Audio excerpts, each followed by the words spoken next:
सभी को नमस्कार। बच्चों कैसे हैं? आशा है परिवार सहित आप सब साथी और बच्चे सकुशल होंगे। देन आज नया लेक्चर शुरू करते हैं। नेशनल इनकम का ये थर्ड लेक्चर है। बच्चों मेरी आपसे एक रिक्वेस्ट है, यदि आपने नेशनल इनकम का फर्स्ट और सेकंड लेक्चर नहीं देखा है तो प्लीज़ देख लें, तब थर्ड लेक्चर शुरू करें, क्योंकि नेशनल इनकम समष्टि अर्थशास्त्र का पार्ट है, पूरा एक टॉपिक है। और इस टॉपिक में यदि आपकी पीछे कुछ चीज़ें छूट जाती हैं तो आगे समझ आना थोड़ा सा डिफ़िकल्ट हो जाती है। ये जितने भी लेक्चर इस चैनल पर रिकॉर्ड किए जा रहे हैं, ये लेक्चर आपकी क्लासरूम स्टडी को कंटिन्यू करने के लिए हैं, उसकी पूर्ति करने के लिए हैं। ये लेक्चर किसी टॉपिक वाइज नहीं है, क्योंकि टॉपिक वाइज लेक्चर में एक प्रॉब्लम आती है कि आप अभी छोटे बच्चे हैं, हो सकता है सिलेबस में से कोई टॉपिक आपका छूट जाए। टॉपिक वाइज देखने में बहुत सारी चीज़ें छूट जाती हैं, इसलिए हम इसको चैप्टर वाइज लेके चल रहे हैं। हालांकि वीडियो थोड़ी सी बड़ी हैं, 1 घंटे के करीब की हर एक वीडियो होती है, तो आप कॉपी पेंसिल लेके जैसे क्लासरूम में बैठ के पढ़ते हैं बिल्कुल इसी तरह से पढ़ना शुरू कीजिए। और यदि इस तरह से पढ़ेंगे तो आपको ऐसा लगेगा कि जैसे आप क्लासरूम में ही पढ़ रहे हैं, और उसी तरह से जैसे क्लास में आपको आपके सर मैडम पढ़ाते हैं उसी तरह से आपको पढ़ाया जा रहा है। तो आपकी क्लासरूम स्टडी जो अब सफ़र कर रही हैं, जिनका नुकसान हो रहा है, वो पूर्ति करने के लिए ये लेक्चर रिकॉर्ड किए गए हैं।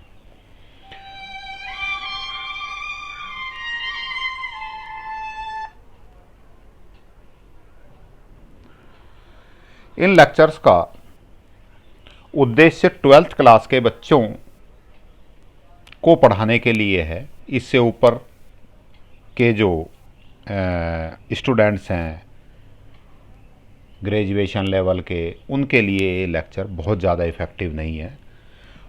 अब आप नेशनल इनकम में आपको बहुत सारे न्यूमेरिकल करेंगे, बहुत सारी चीज़ें आपको प्रॉब्लम आती हैं, आप यूट्यूब पे कमेंट्स में लिखते हैं, है ना। मेरे पास इनके नोट्स भी हैं, तो आप मेरा फ़ोन नंबर नो है, मैं आपकी सहायता के लिए हर तरह से तैयार हूँ जो 12th के बच्चे हैं। तो आपको यदि कोई प्रॉब्लम है आप मुझे कांटेक्ट कर सकते हैं। व्हाट्सएप नंबर है मेरा, मैं लिख देता हूँ यहाँ पे, आप नोट कर लीजिएगा। ये व्हाट्सएप नंबर आप चाहें तो अपने पास नोट कर लें, 9971567842। आपको कोई भी प्रॉब्लम है आप व्हाट्सएप पे लिख के भेज सकते हैं। कोई क्वेश्चन है लिखा भी नहीं जा रहा, आप फ़ोटो खींच के डाल सकते हैं। कोशिश करेंगे हम आपको उसका सॉल्यूशन दे पाएँ, है ना। आप पढ़ते समय कोई चीज़ आपको प्रॉब्लम आ रही है, कोई चीज़ ठीक से समझ नहीं आई, तो कोशिश करेंगे हम आपको समझाएं, क्योंकि यूट्यूब पे नेक्स्ट लेक्चर में इतनी सारी चीज़ें डायरेक्ट कंटिन्यू करना थोड़ा सा मुश्किल होता है। बहुत सारे बच्चों ने मुझे यूट्यूब के कमेंट्स में लिखा, बहुत सारे 1-2 क्वेश्चन पूछे, तो मुझे लगता है कि यूट्यूब के कमेंट्स में हम क्वेश्चन बहुत ज़्यादा डिस्कस नहीं कर पाएंगे।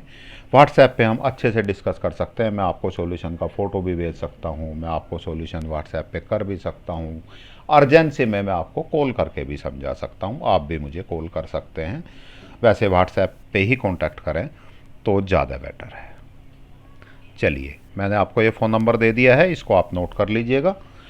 तो आज का चैप्टर हम शुरू करते हैं। आज का ये नेशनल इनकम का सेकंड चैप्टर है, और हमारी ये नेशनल इनकम की थर्ड वीडियो है, थर्ड लेक्चर है। इसीलिए हमने यहाँ पे लिखा भी है नेशनल इनकम भाग थर्ड वीडियो है। पहली 2 वीडियो आप देखेंगे तो आपको ये इजीली समझ आएगी। चलिए आज शुरू करते हैं। निवेश, इन्वेस्टमेंट क्या होता है, पहले यहाँ से शुरू करते हैं। निवेश क्या होता है, फर्स्ट वाले लेक्चर में मैंने आपको नेशनल इनकम में सीबीएसई के लिए क्या क्या सिलेबस में है वो सारा सिलेबस मैंने आपको डिस्कस किया था। ये बताया था कि कितने मार्क्स का, 10 मार्क्स का ये आता है नेशनल इनकम, 10 मार्क्स के क्वेश्चन इसमें आते हैं। तो बात शुरू, उसमें काफ़ी चीज़ें हमने कर ली थी। अब बात करते हैं हम निवेश की। निवेश पूंजी निर्माण की वह प्रक्रिया है या एक प्रक्रिया है। तो निवेश पूंजी निर्माण की प्रक्रिया है। अब पूंजी निर्माण क्या होता है, प्रॉब्लम ये आई हमारी भाई, पूंजी निर्माण क्या होता है ये देखते हैं। चलिए, अर्थात पूंजी के स्टॉक में वृद्धि की प्रक्रिया निवेश कहलाती है। पूंजी का यदि हम स्टॉक बढ़ा लें उसको हम पूंजी निर्माण कह देंगे। तो पूंजी निर्माण का अर्थ हुआ पूंजी के स्टॉक में वृद्धि। अभी बात फिर भी क्लियर नहीं हो रही हमारे पास कि पूंजी के स्टॉक में वृद्धि क्या होती है, प्रॉब्लम वही आई। थोड़े से आपकी आम भाषा से ये शब्द थोड़े से अलग हैं, हम समझेंगे तो हमें क्लियर से हो जाएंगे, ऐसी दिक्कत नहीं है। होता क्या है पूंजी का स्टॉक, उत्पादन के उत्पादित कारकों के स्टॉक को पूंजी कहा जाता है।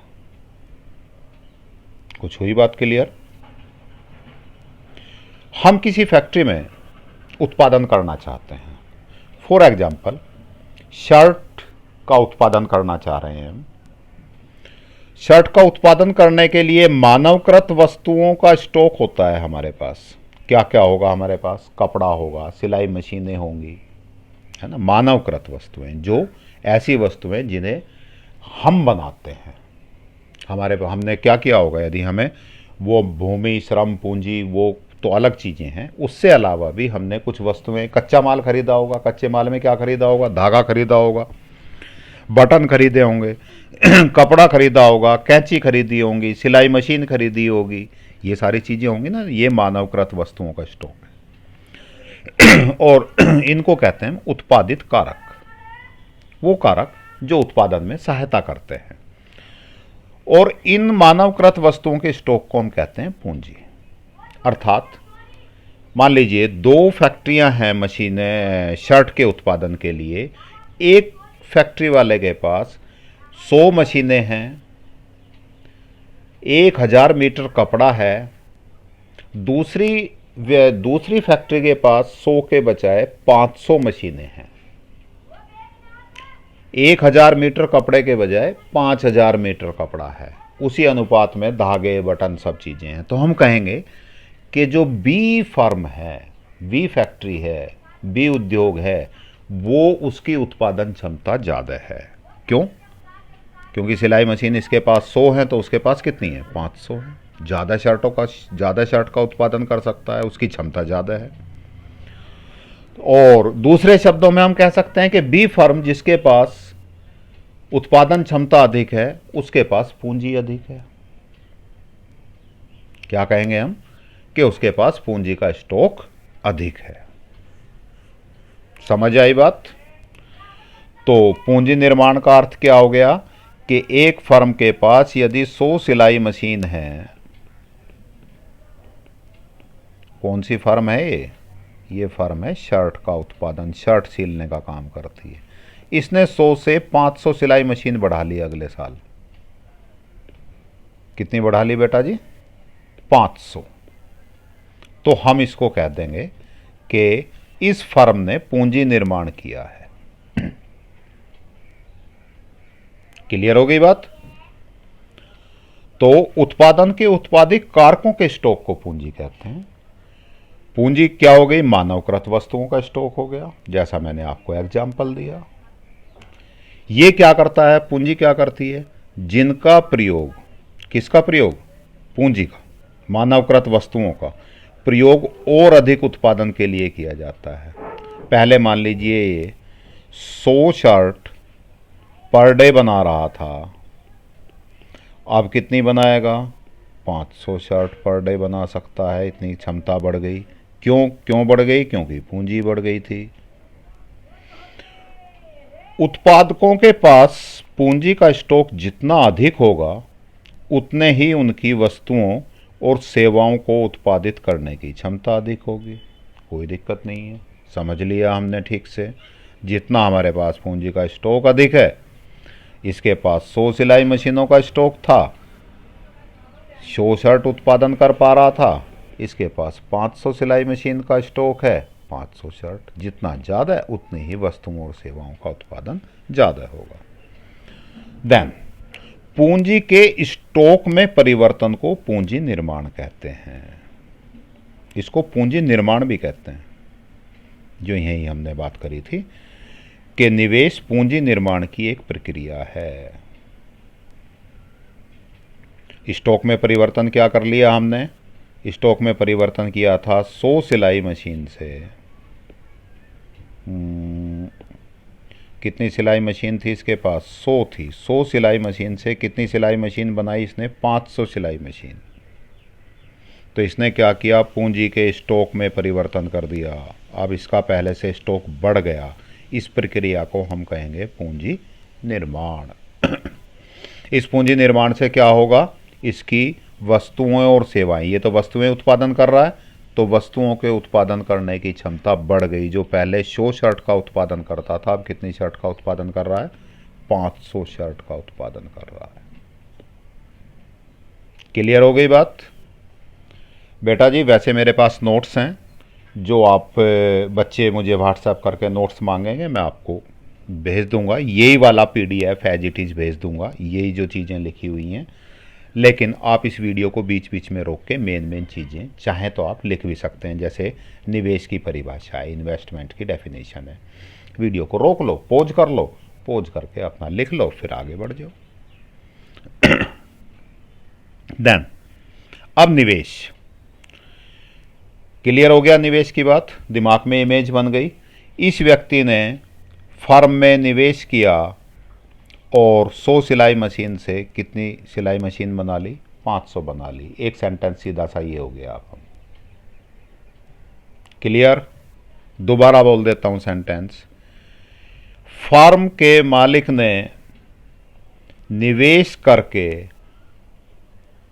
अपनी फर्म की क्षमता 100 सिलाई मशीन से 500 सिलाई मशीन कर दी, जिसके कारण उस फर्म की क्षमता 100 शर्ट प्रतिदिन उत्पादन से बढ़कर 500 शर्ट प्रतिदिन उत्पादन हो गई। चलिए, अब निवेश क्लियर हो गया, तो अब हम आगे बढ़ते हैं। निवेश के दो घटक हैं। दो तरह का निवेश होता है। पहला निवेश स्थिर निवेश, फिक्स्ड इन्वेस्टमेंट। दूसरा निवेश माल सूची निवेश, इन्वेंट्री इन्वेस्टमेंट। आगे पढ़ेंगे। पहले बात करते हैं स्थिर निवेश की। स्थिर समझ रहे हो? जो फिक्स्ड होता है, जो बहुत तेजी से नहीं बदलता, बार बार नहीं बदलता। इसका अभिप्राय एक लेखा वर्ष में उत्पादकों की स्थिर परिसंपत्तियों के स्टॉक में वृद्धि से है। स्थिर परिसंपत्तियां कौन कौन सी होती हैं भाई उत्पादक की? Machinery, plant. यहीं पे फिर इसी एग्जाम्पल पे आ जाओ। ये सिलाई मशीन, तो कौन सा स्टॉक वृद्धि करवाया हमने? इस व्यक्ति ने कौन सा स्टॉक वृद्धि किया था? स्थिर निवेश किया था। स्थिर परिसंपत्ति में वृद्धि की थी। क्यों? क्योंकि क्या क्या बढ़ाया इसने? मशीनें बढ़ाई, जो साल से साल काम आती हैं, खर्च नहीं होती। यदि कपड़ा बढ़ाता है अपना, जिससे शर्ट बनाते हैं, हालांकि बढ़ाया होगा, जब 100 से 500 मशीन की हैं तो कपड़ा भी बढ़ाया होगा। जो कपड़ा बढ़ाया है वो कहलाएगा माल सूची निवेश। देन उत्पादकों द्वारा परिसंपत्तियों अथवा पूंजीगत वस्तुओं जैसे प्लांट, मशीनरी आदि पर खरीदा गया व्यय स्थिर निवेश कहलाता है। क्लियर? कोई दिक्कत नहीं। प्लांट लगा लें, जैसे आइसक्रीम बनाने की फैक्ट्री की मैं अक्सर बात करता हूं। उसमें क्या किया उसने कि एक प्लांट और लगा दिया आइसक्रीम जमाने का। अब आइसक्रीम की उत्पादन क्षमता उसकी और बढ़ जाएगी। यहाँ सिलाई मशीन वाली कंपनी ने, फर्म ने क्या किया? सिलाई मशीनों की संख्या बढ़ा दी। अब उसका शर्ट उत्पादन का उत्पादन और बढ़ जाएंगे। तो इस व्यय को स्थिर निवेश कहते हैं। जो उसने पैसा खर्च किया इन चीज़ों पे, 100 सिलाई मशीन से 500, पैसा तो खर्च करना पड़ेगा ना, वो निवेश है। और कौन सा निवेश है? स्थिर निवेश है। स्थिर निवेश को स्थिर पूंजी निर्माण भी कहते हैं। बेटा जी ये शब्द ध्यान रखना सारे, आगे आगे जरूरत पड़ेगी इनकी। फिक्स्ड कैपिटल फॉर्मेशन, क्या कहते हैं इसको? फिक्स्ड कैपिटल फॉर्मेशन, स्थिर पूंजी निर्माण। शब्द याद रहेगा, एक बार अपने जब मैं पढ़ता हूँ दोबारा पढ़ता हूँ तो आप भी साथ में मन में बोला करो, जिससे इन शब्दों से आप जल्दी से परिचित होंगे। जोर से मत बोलो, मन में बोल लो, लेकिन पूरा शब्द बोलो। फिक्स्ड कैपिटल फॉर्मेशन, स्थिर पूंजी निर्माण। स्थिर निवेश, जितना ज़्यादा निवेश होगा, स्थिर निवेश कौन सा निवेश हो गया बेटा? स्थिर निवेश प्लांट मशीनरी आदि स्थिर परिसंपत्तियों की वृद्धि करने को स्थिर निवेश कह देंगे। स्थिर निवेश समृद्धि तथा विकास का सूचक है। जितना ज़्यादा स्थिर निवेश होगा उतनी उस फर्म की उत्पादन की क्षमता बढ़ेगी, जितनी ज़्यादा क्षमता बढ़ेगी देश की वस्तुओं और सेवाओं के उत्पादन की, उतना ही समृद्धि और विकास होगा। ये हमने पहले बार बार पढ़ा है। क्योंकि यह जितना अधिक होगा उत्पादन का पैमाना भी उतना ही अधिक होगा और इसके अनुरूप उत्पादन करने की क्षमता भी अधिक होगी। देन दूसरा निवेश माल सूची निवेश। पहला निवेश कौन सा था बेटा? स्थिर निवेश। दूसरा माल सूची निवेश, इन्वेंट्री इन्वेस्टमेंट। इन्वेंट्री इन्वेस्टमेंट एक लेखा वर्ष के दौरान माल सूची स्टॉक में होने वाले परिवर्तन को उत्पादक का माल सूची निवेश कहते हैं। माल सूची स्टॉक में परिवर्तन। और यहां कौन सा था? स्थिर निवेश में स्थिर परिसंपत्तियों में परिवर्तन के स्टॉक में वृद्धि। यहां माल सूची में क्या क्या चीजें होती हैं बेटा जी? माल सूची में स्टॉक जो होते हैं उसके पास तीन तरह का स्टॉक हो सकता है। पहला स्टॉक तैयार वस्तुएं। तैयार वस्तुएं कैसी? वही एग्जाम्पल रखेंगे पूरे इस लेक्चर में। सिलाई मशीन वाला ही, जो शर्ट तैयार करने की फर्म है, वो शर्ट तैयार करता है, बाजार में बेचता है। उधर से क्या प्रोसेस होगा उसका? उधर से वो कच्चा माल खरीदता है।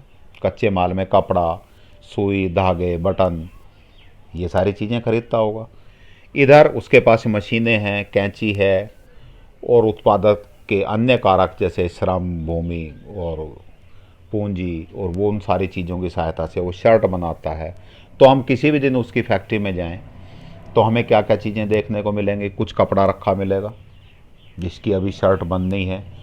कुछ ऐसी शर्ट होंगी जो कपड़ा काट तो दिया लेकिन अभी तैयार नहीं हुई है, अर्थात कुछ सिल गई है, कुछ कपड़ा ही कटा रखा है, कुछ सिल गई तो अभी प्रेस नहीं हुई, कुछ प्रेस भी हो गई तो अभी पैकिंग होनी बाकी है, कुछ पैक्ड रखी होंगी गोडाउन में जो अभी बाजार में नहीं गई है।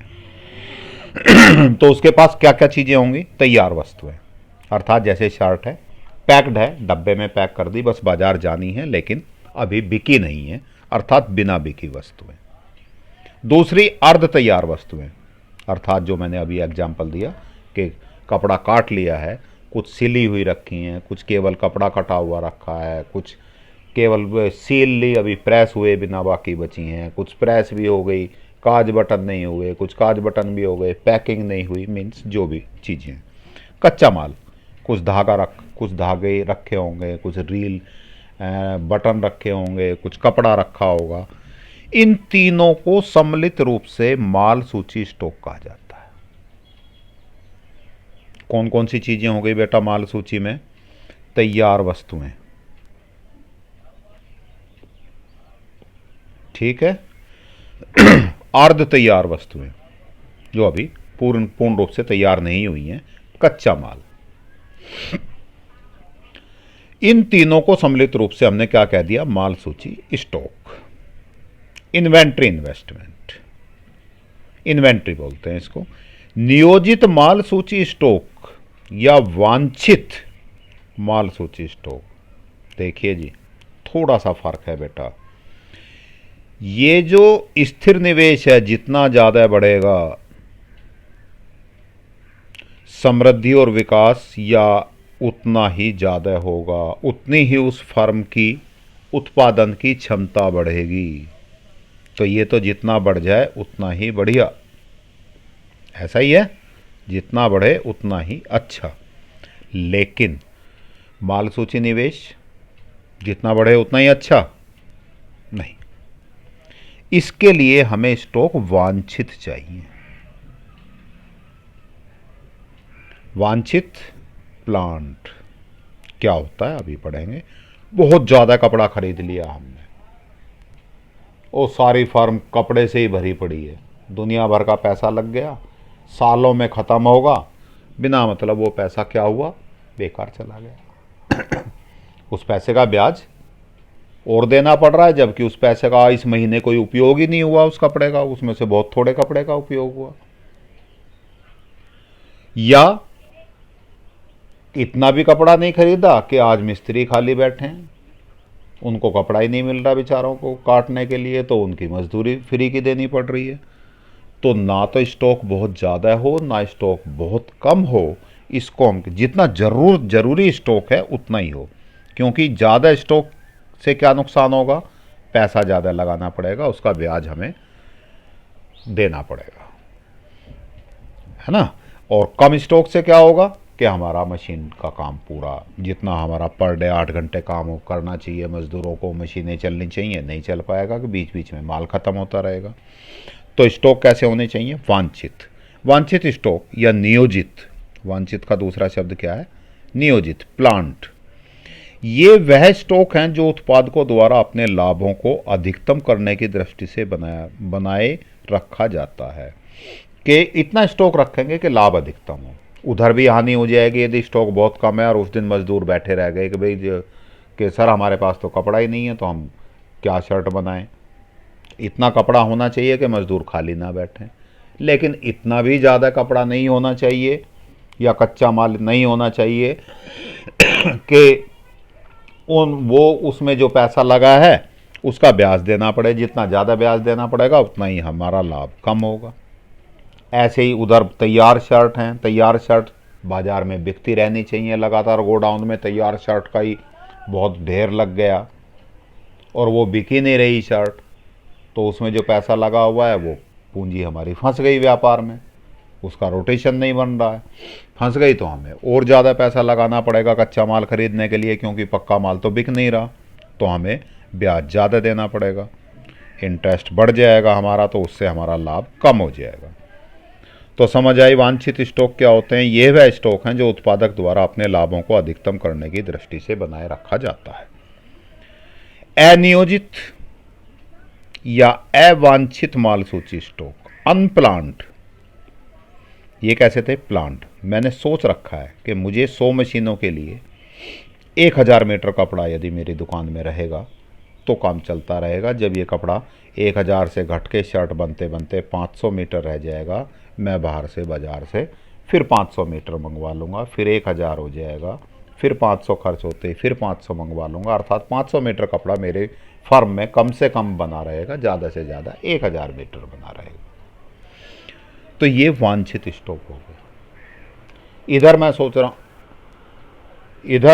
सोच रहा हूँ कि मेरे गोडाउन में 100 शर्ट लगातार रखी रहेंगी, जब इसमें से बाज़ार में बिकती रहेंगी शर्ट, तो जब ये 50 रह जाएंगी तो इधर से और शर्ट बन के गोडाउन में आ जाएंगी, और शर्ट आ जाएंगी। जब ये 100 हो जाएंगी तब फिर मैं 50 बेच दूंगा, अर्थात 50 से 100 के बीच में मेरा तैयार माल गोडाउन में रखा रहेगा। अब यदि मेरे से शर्ट नहीं बिक पा रही बाज़ार में, मांग कम हो गई और लगातार मेरे गोडाउन में 1000 शर्ट हो गई, बढ़ती गई, पीछे से सिल के आती रही, बढ़ती रही, तो वो कैसा स्टॉक हो जाएगा, अवांछित स्टॉक, जिसको मैं नहीं चाहता। अनियोजित स्टॉक, मैं नहीं चाहता मेरे गोडाउन में 1000 शर्ट रहें।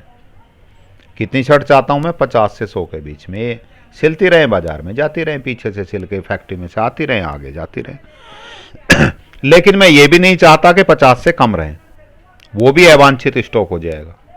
क्योंकि कई बार मान लीजिए किसी दुकानदार ने कहा कि जी 70 शर्ट भेज दो, तो मैं भेज ही नहीं पाऊंगा, तो मेरी तो दुकानदारी मर जाएगी, है ना। वो दुकानदार किसी और फर्म से कांटेक्ट कर लेगा। तो मैं, ये कहलाता है वांछित स्टॉक जो मेरा 50 से 100 के बीच में है, और यदि इससे कम या ज़्यादा हो रहा है, ये सब फर्म का अलग अलग हो सकता है, किसी का कुछ किसी का कुछ, छोटी बड़ी फर्म हो सकती हैं, उसको हम कहते हैं अनियोजित या अवांछित माल सूची स्टॉक। ये वह स्टॉक हैं जो अपेक्षित मांग की तुलना में वस्तु की मांग कम होने या अधिक होने के कारण उत्पन्न होते हैं। समझ आई बात? मांग कम होगी तो माल सूची स्टॉक क्या होगा, बढ़ जाएगा, क्योंकि शर्ट की बाजार में मांग कम होगी तो ये 100 से कितनी होगी, 1000 होगी। और मांग अधिक होने से कितना होगा, 100 से ये 0 भी हो सकती है। तो मांग कम या अधिक होने के कारण उत्पन्न होते हैं। अनियोजित माल सूची स्टॉक के कारण हानि होती है। यहां जब मान लीजिए मेरा स्टॉक 0 हो गया और दुकानदार मांग रहा है जी 50 शर्ट भेज दो, तो मैं नहीं भेज पा रहा, तो उससे भेजने से जो लाभ होता है उस लाभ से वंचित हो जाऊंगा। ज्यादा स्टॉक होने से क्या होगा कि वो पैसा फंस गया है, उस पैसे के ब्याज से, उस पैसे से जो मैं कमाई करता उससे वंचित हो जाऊंगा। तो अनियोजित स्टॉक हमेशा हमें हानि देते हैं और नियोजित स्टॉक लाभ को अधिकतम करते हैं। देन सकल निवेश।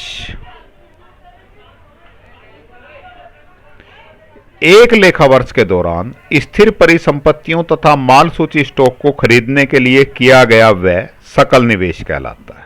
वही ऊपर जो हमने पढ़ा था वो क्या कहलाएगा बेटा जी, सकल निवेश, ग्रोस इन्वेस्टमेंट। समझिएगा, एक बार अपने आप बोल के देखिएगा, ग्रोस इन्वेस्टमेंट, क्योंकि ये शब्द आगे बार बार जरूरत पड़ेगी।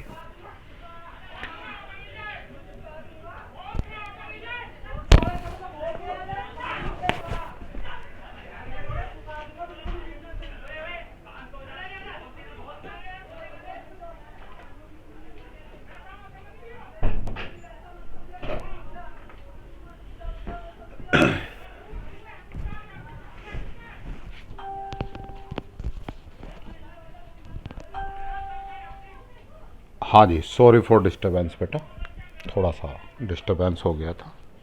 तो हम बात कर रहे थे सकल निवेश की। ग्रोस, इस शब्द की बार बार जरूरत पड़ेगी हमें, ग्रोस की, ग्रोस और नेट। अभी तो आपको इन शब्दों से मैं परिचय करा रहा हूँ, आगे जब न्यूमेरिकल हम करेंगे तो इन्हीं के बीच में घूमता रहेगा। तो ग्रोस इन्वेस्टमेंट क्या हो गया, एक लेखा वर्ष के दौरान स्थिर परिसंपत्तियों तथा माल सूची स्टॉक को खरीदने में किया गया व्यय, जितना पैसा खर्च किया हमने किस किस में, स्थिर परिसंपत्तियों और माल सूची, अर्थात निवेश जितने पैसे का हमने एक लेखा वर्ष में किया वो कहलाएगा हमारा सकल निवेश, ग्रोस इन्वेस्टमेंट। क्यों? क्योंकि निवेश इन दोनों ही चीज़ों से मिलकर तो बना है। इसमें घिसी पिटी परिसंपत्तियों के स्थान पर नई परिसंपत्तियों को खरीदने के लिए किया गया व्यय भी सम्मिलित होता है। ये इसको ग्रोस बनाता है बेटा जी, ये चीज़ समझिएगा। ये चीज़ आप ऐसे समझिएगा, फिर वहीं चलो उसी में, सिलाई मशीन में। तुम भी ये कहोगे कि सर जिस चीज़ को पकड़ लेते हैं बार बार उसी को ही बोलते रहते हैं, वही एग्जाम्पल उठाए रखते हैं। नए एग्जाम्पल समझने में फिर आपको उसका सेटअप समझना पड़ेगा, ये थोड़ा सा आपके दिमाग में बैठा हुआ है, इसलिए हम वही एग्जाम्पल लेते हैं। मान लीजिए उसके पास 100 सिलाई मशीन थी किसी लेखा वर्ष के शुरू में, ठीक है बेटा जी। अब उसने क्या किया, 100 मशीन में से मान लीजिए हर एक मशीन की उसने क्या किया, 50 मशीन और खरीद ली। ठीक हो गई बात। तो कितनी मशीनों का निवेश कर दिया उसने, 100 माइनस 50 बराबर 50 मशीनों का निवेश किया।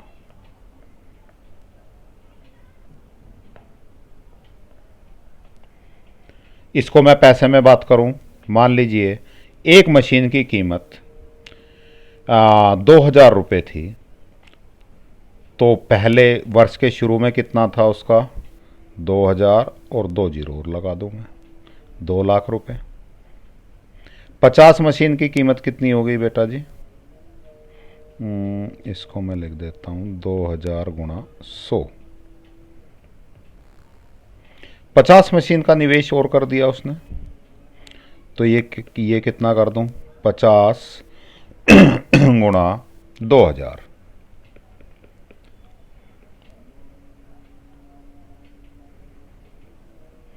ठीक है, 2 लाख रुपए का निवेश उसका पहले से था, 1 लाख रुपए का निवेश और उसने कर दिया। अब उसके पास कुल निवेश कितना हो गया बेटा जी? 3 लाख रुपए की परिसंपत्ति हो गई। ऐसा ही हुआ। वर्ष के अंत में हम देखें उसके पास परिसंपत्तियां कितनी हो गई? 3 लाख रुपए।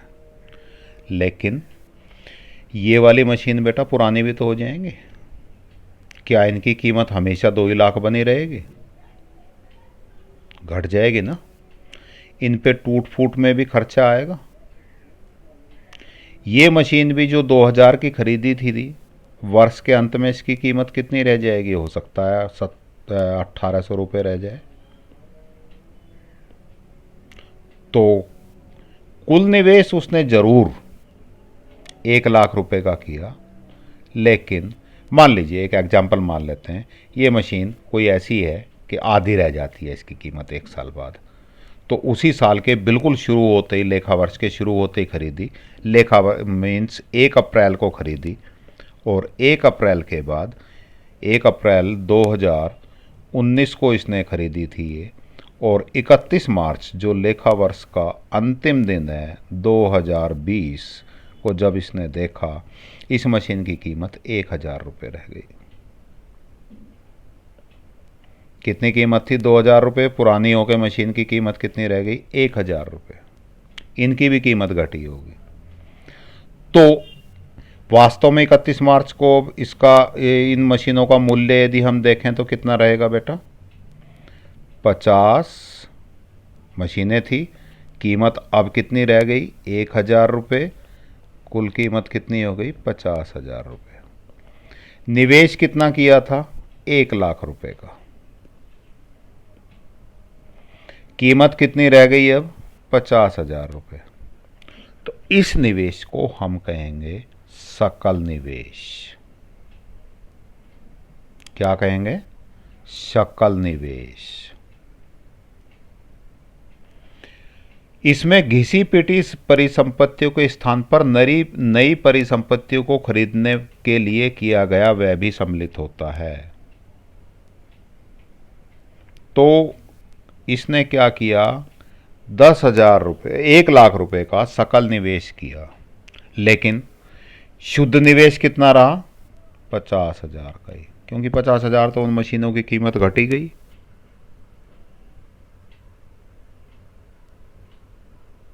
क्लियर हुई बात? चलिए एक दूसरा एग्जाम्पल लेके समझाता हूं मैं तुम्हें, क्योंकि ये चीज़ें समझनी बहुत ज़रूरी हैं। यदि ये चीज़ें आप दिमाग में क्लियर नहीं होती हैं तो आपको फिर आगे तक कन्फ्यूजन बना रहेगा। एक नया एग्जाम्पल लेते हैं। एक टूरिस्ट कंपनी खोलता है कोई व्यक्ति। टूरिस्ट कंपनी क्या करता है? वो कार किराए पे देता है। ठीक है, उसके पास, सिंपल एग्जाम्पल लेते हैं, बहुत बड़े बड़े एग्जाम्पल नहीं लेंगे। मान लीजिए 1 लाख रुपए की कार है। कितने रुपए की? 1 लाख रुपए गुणा 5 कार्स, 5 लाख रुपए का उसने इन्वेस्टमेंट कर रखा था। ठीक है, अब वो 1 अप्रैल 2019 को उसकी ये स्थिति थी। 1 अप्रैल 2019 को उसकी फर्म में क्या था? 5 कार थी, 1-1 लाख रुपए की खरीदी थी, 5 लाख रुपए की कार थी। अब 1 अप्रैल से आगे शुरू होता है वो, पूरा अप्रैल मई जून जुलाई और आगे पहुंच गए 31 मार्च 2020। ठीक हो गई बात। एक लेखा वर्ष हो गया। इस लेखा वर्ष में इसने पूरे लेखा वर्ष में क्या क्या किया? 2 तो नई कार खरीद ली बेटा जी, 1 लाख रुपए की कार थी, गुणा 2 कार्स, 2 लाख रुपए की तो कार खरीद ली उसने। ठीक है। 40,000 रुपए मरम्मत पर खर्च किए, क्योंकि ये जो 5 कार थी, इन कारों पे भी तो खर्चा हुआ होगा बेटा। कार चलेगी तो उसको रिपेयर तो मांगेगी, कभी कुछ खराब होगा कभी कुछ खराब होगा। टोटल कार कितनी होगी अब उसके पास? 7 कार। इन 7 कारों की मेंटेनेंस का खर्चा मान लीजिए, सिंपल सा एग्जांपल, ये मत सोचना कि 40 में कैसे काम चलेगा जी, 7 कार हैं पूरे साल में 40,000 में, ये हम सिर्फ एग्जांपल मान रहे हैं। 40,000 रुपये खर्च उसने किस पे किए? आप कह सकते हैं उनकी मरम्मत पे, टूट फूट पे। मान लीजिए किसी गाड़ी के टायर घिस गए, किसी के इंजन में कुछ काम हुआ, उनकी मोबिल ऑयल वगैरह गिरा, जो भी खर्च हुए। तो ये कौन सा निवेश हुआ बेटा? कुल निवेश कितना किया उसने? 2,40,000 का। ऐसा ही हुआ, 2 लाख की कार खरीदी थी, 40,000 मरम्मत पे खर्च किए, कुल निवेश उसने किया 2,40,000। इस निवेश को हम बोलेंगे सकल निवेश। कौन सा निवेश बोलेंगे बेटा? सकल निवेश। अब यदि हम 31 मार्च को उससे पूछें भाई तेरे पास कितनी प्रॉपर्टी है, वैसे तो इसके पास कितनी प्रॉपर्टी होनी चाहिए? 5 लाख की ये कार और 2 कार ये 2 लाख की, टोटल प्रॉपर्टी 7 लाख की होनी चाहिए। ऐसा ही होना चाहिए ना, लेकिन नहीं, इन कार की कीमत घट गई होगी भाई। ये 2 कार भी 6-7 महीने तो चली ली, तो 6-7 महीने चलाने के बाद भी कोई 1 लाख की थोड़ी रहेगी, ये घट जाएगी, है ना, मूल्यह्रास हो जाएगा। इसको हम कहते हैं डेप्रिसिएशन, मूल्यह्रास।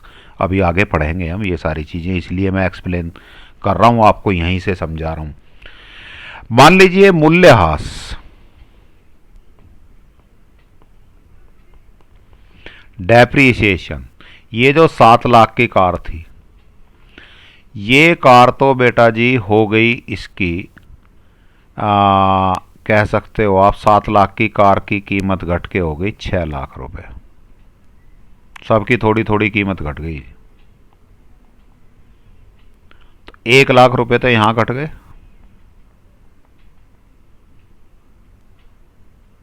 मूल्यह्रास हो गया। 40,000 रुपये मेंटेनेंस पे खर्च हो गए थे, 1,40,000। तो मूल्यह्रास कुल कितना हो गया बेटा जी इसका? 1,40,000 का। तो वास्तव में इसकी फर्म में कितने पैसे बढ़े? कहने को तो इसने कह दिया जी इस साल मैंने इस फर्म में 2,40,000 रुपये लगा दिए थे, तो निवेश कितने का किया था? 2,40,000 का। लेकिन साल के अंत में वास्तव में फर्म की कीमत कितनी बढ़ी होगी? केवल 1 लाख रुपए। क्यों?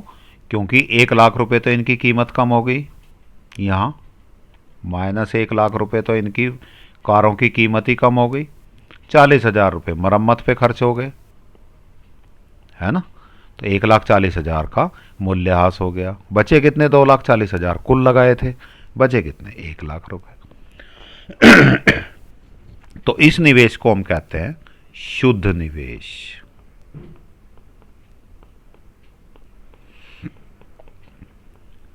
क्लियर? 3 चीजें हो गई अब आपके पास, सकल निवेश, मूल्यह्रास, शुद्ध निवेश। Gross investment depreciation, net investment. सकल निवेश में से मूल्यह्रास यदि हम माइनस कर देते हैं तो शुद्ध निवेश मिल जाता है। यदि शुद्ध निवेश में मूल्यह्रास प्लस कर दें तो सकल निवेश मिल जाता है। आगे फॉर्मूला मैंने लिखा है।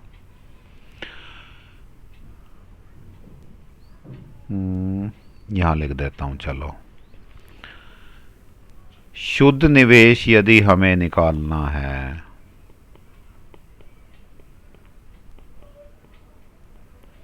तो हम क्या करें, सकल निवेश से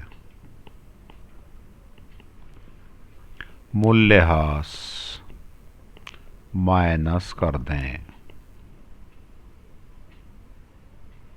क्लियर?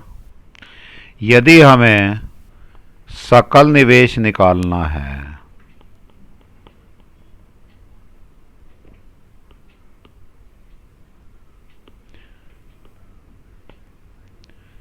यदि हमें सकल निवेश निकालना है तो हम शुद्ध निवेश में मूल्यह्रास प्लस कर दें। एक ही बात है ना, ये दोनों एक ही तो हो गए। यदि हमें मूल्यह्रास निकालना है तो सकल निवेश में से शुद्ध निवेश माइनस कर दें। समझ आती है बात? बेटा जी, सबकी अपनी अपनी समझाने की और समझने की स्टाइल होती है।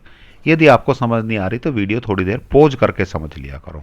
ये तीनों एक ही फॉर्मूले को तीन तरीके से लिखा गया है। नहीं समझ आ रहा तो दोबारा से एक बार सोच लीजिएगा, ठीक है? चलिए अब चलता हूं मैं। तो आपको यहां तक बात करी हमने, सकल निवेश की बात करी, समझ आ गई होगी। बात करूं शुद्ध निवेश की। सकल निवेश में से स्थिर परिसंपत्तियों के मूल्यह्रास को घटाने से शुद्ध निवेश प्राप्त होता है। क्लियर? स्थिर परिसंपत्तियों का मूल्यह्रास 1,40,000 घटा दिया, 1 लाख रुपए शुद्ध निवेश प्राप्त हो गया। तो फॉर्मूला बन गया शुद्ध निवेश बराबर सकल निवेश माइनस मूल्यह्रास, जो मैंने अभी नीचे लिखा था। क्लियर? नेट इन्वेस्टमेंट बराबर ग्रॉस इन्वेस्टमेंट माइनस डेप्रिसिएशन। चलिए जी, अब हमने इस फॉर्मूले की शुद्ध निवेश क्या होता है वो समझ आ गया, सकल निवेश क्या होता है, मूल्यह्रास क्या होता है, कुछ कुछ समझ आ गया। एक बार और पढ़ लेते हैं। मूल्यह्रास, इसे भाई कई नाम है इसके, ये भी ध्यान रखना। चालू पुनर्स्थापना लागत। पुनर्स्थापना, उसको चलाए रखने के लिए हमें मशीन को कुछ पैसा खर्च करना पड़ता है, वो लागत कहलाती है चालू पुनर्स्थापना। जैसे मैंने आपको बताया कि कार में टायर गिरवाने, हो सकता है टायर गिरवाए हों, मोबिल ऑयल गिरवाया हो, कुछ इंजन का पार्ट बदलना पड़ा हो, तो उसको इसीलिए हम कहते हैं चालू पुनर्स्थापना लागत। भाई वो कार चालू रखनी है तो कुछ तो ठीक कराना ही पड़ेगा, खराब हो गई, खड़ी हो गई तो। पूंजीगत उपभोग, पूंजी का उपभोग कर लिया भाई। 7 लाख की गाड़ी जो थी, गाड़ियां थी, वो 6 लाख की रह गई, 1 लाख रुपए कमाने खाने में खर्च कर दिए। स्थिर पूंजी का उपभोग, क्योंकि ये पूंजी कैसी थी, स्थिर थी, कई साल तक काम करनी थी, निवेश किया था ना, स्थिर निवेश में ही तो कार खरीदी थी। ये दो भी, ये 5 भी पिछले साल स्थिर निवेश में खरीदी होंगी। तो इनका उपभोग कर लिया हमने, इनको खा पी लिया, इसमें से कुछ पैसा हमने क्या किया, कमाने में खर्च कर लिया। तो 3 नाम हो गए मूल्यह्रास के, चालू पुनर्स्थापना लागत, पूंजीगत उपभोग, स्थिर पूंजी का उपभोग। आगे बेटा हम जब भी बात करेंगे डेप्रिसिएशन शब्द लिखेंगे तो इसको हम लिखेंगे डेप। क्लियर हो गई बात? क्या लिखा करेंगे अब? डेप। फॉर्मूले में जब लिखेंगे तो आगे लिखा करेंगे डेप। इसे सामान्य टूट फूट, आकस्मिक हानि, प्रत्याशित अप्रचलन के कारण स्थिर परिसंपत्तियों के उपयोग से मूल्य में होने वाली हानि को मूल्यह्रास कहा जाता है। ये आ गई जी बेटा जी डेफिनेशन इसकी। कहाँ से? यहाँ से। ये हो गई सामान्य टूट फूट, आकस्मिक हानि, प्रत्याशित अप्रचलन के कारण स्थिर परिसंपत्तियों के उपयोग से मूल्य में होने वाली हानि को मूल्यह्रास कहा जाता है। ये इसकी परिभाषा हो गई। क्यों होता है मूल्यह्रास? सामान्य टूट फूट, मशीन चल रही है तो टूट फूट होगी, टूट फूट होगी तो ठीक करानी पड़ेगी दोबारा चालू करने के लिए, चालू पुनर्स्थापना लागत, इसीलिए तो कहते हैं। आकस्मिक हानि, अचानक से गाड़ी का एक्सीडेंट हो गया तब भी ठीक तो करानी पड़ेगी, तो आकस्मिक हानि हो गई, वो भी मूल्यह्रास।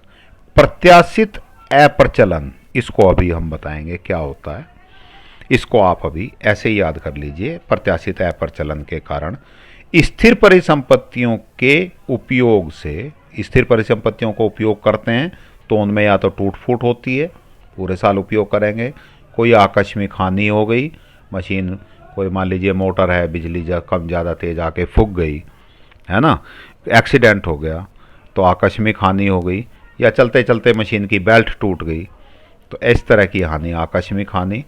तो मूल्य से होने वाली हानि को मूल्यह्रास कहते हैं। मूल्यह्रास के कारण स्थिर परिसंपत्तियों की पुनर्स्थापना जरूरी हो जाती है। भाई ये टूरिस्ट की कंपनी चलानी है तो जब जब वो ये गाड़ियाँ खराब होंगी तो ठीक तो करवानी ही पड़ेंगी, पैसा लगाना ही पड़ेगा, नहीं तो आज एक गाड़ी खराब हुई खड़ी हो गई, कल को एक हफ्ते बाद दूसरी गाड़ी खराब हो गई, वो भी इस तरह तो थोड़े दिन में सातों की सातों गाड़ी कभी ना कभी तो खड़ी हो ही जाएंगी, फर्म ठप हो जाएगी, हमारी तो टूरिस्ट कंपनी डूब जाएगी। तो इसके लिए स्थिर परिसंपत्तियों की पुनर्स्थापना, दोबारा से वो काम कर सकें, इसके लिए ये जरूरी है। अब मूल्यह्रास कैसे निकालते हैं? यदि एक मशीन 200 रुपये में खरीदी जाती है और उसकी प्रत्याशित जीवन अवधि 10 वर्ष है, छोटे एग्जाम्पल लिए हैं मैंने इसीलिए 200 रुपये लिख रखा है। मान लीजिए कोई मशीन खरीदी हमने, कितने रुपए की खरीदी? 10, 200 रुपये की, और उसकी जीवन अवधि हमने ये सोचा 10 साल में रिटायर होकर फिक जाएगी, तो मूल्यह्रास कितना हो गया बेटा? 1 साल का, क्योंकि हम सारी चीजें किस पे बात कर रहे हैं? एक लेखा वर्ष में। तो उस लेखा वर्ष का मूल्यह्रास कितना हो गया? 200/10 बराबर 20 रुपये मूल्यह्रास हो गया। इतना तो पैसा उसका घटा हम मान ही लेंगे। जैसे कारों में हमने मान लिया था कि 7 लाख की गाड़ी 6 लाख की रह गई, तो ऐसे ये 200 रुपये की मशीन हर साल 10-10 रुपये घटती, 20-20 रुपये घटती हुई कितने की 10 साल में रिटायर हो जाएगी। तो मूल्यह्रास निकालने के लिए हम क्या करें? परिसंपत्तियों का मूल्य बटे परिसंपत्तियों की आयु, फॉर्मूला बन गया बेटा जी, है। यदि परिसंपत्ति की, आपको मान लीजिए न्यूमेरिकल में परिसंपत्ति की आयु नहीं दे रखी, तो जितना मूल्यह्रास दिया है उसको सीधा ही उस साल का मूल्यह्रास मान लेते हैं। मान लीजिए न्यूमेरिकल अभी आगे करेंगे हम, वहां लिखा हुआ है मूल्यह्रास 10 करोड़ रुपए, और इधर परिसंपत्ति की आयु नहीं लिखी होती उसके सामने, तो हम क्या मान लेंगे कि इस साल 10 करोड़ रुपए का मूल्यह्रास हुआ है। तो हम तब फिर ये बात नहीं करेंगे कि उसको किससे भाग दें, कैसे करें, क्या करें। देन ये फॉर्मूला ज़्यादातर टीचर्स नहीं बताते, लेकिन इसी साल 2020 के बोर्ड के पेपर में आया है, उसमें मूल्यह्रास सेट 1 में ये निकालना पड़ा, इसलिए मैं आपको बता रहा हूँ। यदि परिसंपत्तियों की आयु नहीं दी गई तो दिए गए मूल्यह्रास को सीधे ही उस वर्ष का मूल्यह्रास मान लिया जाता है। क्लियर हो गई बात? अब देखिए ये जो मैंने कहा था, दोबारा आगे बता देंगे। प्रत्याशित अप्रचलन क्या होता है? सामान्य टूट फूट और आकस्मिक हानि की बात तो हो ही गई थी, इसको मैंने कह दिया था कि अभी बाद में बताता हूँ। अब सुनिएगा, प्रत्याशित अप्रचलन, एक्सपेक्टेड ऑब्सोलेंस। एक्सपेक्टेड मीन्स पहले से उम्मीद थी ऐसा होता है, होता रहा है तो हमारे साथ भी होगा। कार चलेगी तो एक्सीडेंट होता ही है, हो सकता है, तो हमारे साथ भी हो गया। कार चलेगी, टायर घिसेंगे ही, पहले से ही उम्मीद है, जितनी गाड़ी चलेगी, जितनी सेवा देगी, जितनी ज़्यादा हमको यूँ इस्तेमाल करेंगे, टायर उतने ही घिसेंगे, पहले से ही। तो प्रत्याशित है, हमें उम्मीद है ऐसा ही होगा। प्रौद्योगिकी में परिवर्तन, मांग में परिवर्तन के कारण जब स्थिर परिसंपत्तियों का अप्रचलन हो जाता है तब उनके मूल्य में जो हानि होती है वह प्रत्याशित अप्रचलन कहलाता है। फॉर एग्जाम्पल, मैंने जब खरीदी थी मारुति 800 खरीद ली थी कंपनी के लिए, लेकिन समय के साथ क्या हुआ, लोग एसी गाड़ी मांगना शुरू कर दिया। जो कोई आए वो ही कहे कि गाड़ी एसी दे दो। इस गाड़ी की उम्र 10 साल थी या पेट्रोल की गाड़ी थी तो 15 साल, 15 ईयर की एज थी, लेकिन ये मुझे 5 साल में रिटायर करनी पड़ी। क्यों करनी पड़ी? क्योंकि एसी नहीं है। सबको कैसी कैसी गाड़ी चाहिए? एसी चाहिए। नई टेक्नोलॉजी आ गई तो पुरानी टेक्नोलॉजी की चीज़ें बाहर हो जाती हैं। जैसे मैंने फर्म लगाई, ब्लैक एंड वाइट टीवी बनाने की कभी फर्म लगाई थी, उसकी मशीनें जब कलर टीवी आ गए, ब्लैक एंड वाइट टीवी की समय के साथ मांग खत्म हो गई, और मांग खत्म होने से क्या हुआ बेटा, वो प्रोडक्शन ही बंद हो गया। प्रोडक्शन बंद हो गया तो फिर वो मशीन भी बेकार हो गई। तो ये कहलाता है प्रत्याशित अप्रचलन। हमें पहले ही पता था टेक्नोलॉजी बदलेगी तो भैया मशीन बेकार हो जाएंगी। अप्रत्याशित अप्रचलन,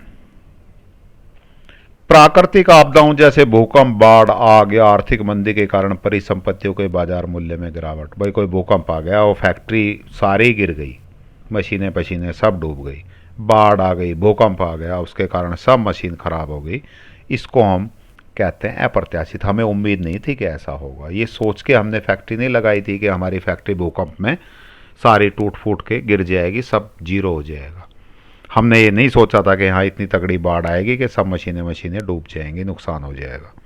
इसको हम कहते हैं अप्रत्याशित। लेकिन मूल्यह्रास में हम किसको काउंट कर रहे हैं? केवल प्रत्याशित को। अप्रत्याशित को मूल्यह्रास में काउंट नहीं करते। तो मूल्यह्रास के अनुमान के लिए केवल प्रत्याशित अप्रचलन को ध्यान में रखा जाता है, ना कि अप्रत्याशित अप्रचलन को। क्लियर हो गई बात बेटा जी? तो मूल्यह्रास, डेप्रिसिएशन, स्थिर परिसंपत्तियों का उपभोग, और इसके साथ साथ क्या क्या नाम दिए थे? चालू पुनर्स्थापना लागत, पूंजीगत उपभोग, ये सब एक ही नाम है। तो 3 चीजें हमने आज ढंग से पढ़ी, 3 शब्द पढ़े। एक डेप, एक ग्रोस इन्वेस्टमेंट, एक नेट इन्वेस्टमेंट।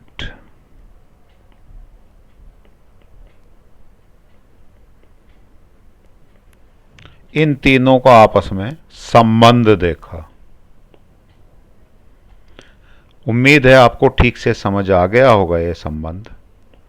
यदि नहीं आया तो आप मुझे कमेंट्स कर सकते हैं, बता सकते हैं, पूछ सकते हैं, दोबारा समझा देंगे। ठीक है, आप ही की सेवा के लिए हैं। देन